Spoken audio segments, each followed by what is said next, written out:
In the heart of a small vibrant African village lived a 15-year-old girl named Nneka. Known far and wide for her strength and fiery temper, Nneka was both feared and notorious among her peers. Her robust frame and fearless demeanor made her a natural fighter, and she seemed to revel in the power it gave her. From a young age, Nneka had a penchant for conflict. She would often be seen chasing other children, shouting challenges, and engaging in physical altercations. Her reputation as the village fighter was well earned. She never backed down from a fight and almost always emerged victorious.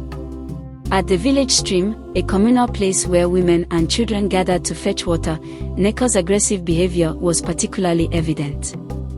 Ignoring the established queue, she would brazenly push her way to the front, causing water to splash and buckets to topple.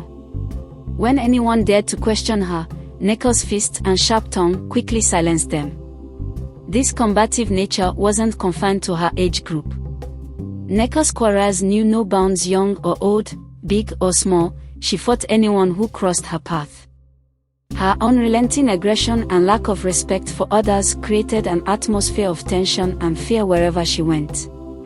As Nneka's actions continued to disrupt the peace, the villagers grew increasingly weary of her.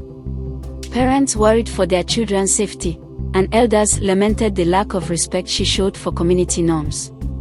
Conversations at communal gatherings and in the privacy of homes often turned to the topic of Adeebi and what could be done to curb her behavior. Some villagers believed that Nneka's aggression was a cry for attention or a result of some unspoken hurt. Others were convinced she was simply a troublemaker who needed to be taught a lesson. Despite their differing opinions, one thing was clear: Nneka's behavior had to be addressed before it caused irreparable harm to the village's harmony. One day, the village buzzed with news of a new family moving in. Among them was Azuka, a girl the same age as Nneka. Unlike the fiery Nneka, Azuka was quiet and reserved. Her delicate frame and calm demeanor stood in stark contrast to the aggressive nature that defined Nneka. Despite her apparent fragility, there was a certain grace and quiet strength about Azuka that did not go unnoticed by the villagers. As the days went by, Azuka's gentle and helpful nature began to endear her to the community. She was always willing to lend a hand and never raised her voice, even when faced with challenges.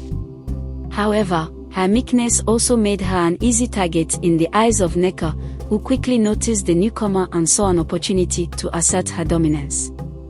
Nneka's interest in Azuka was immediate and intense. Sensing an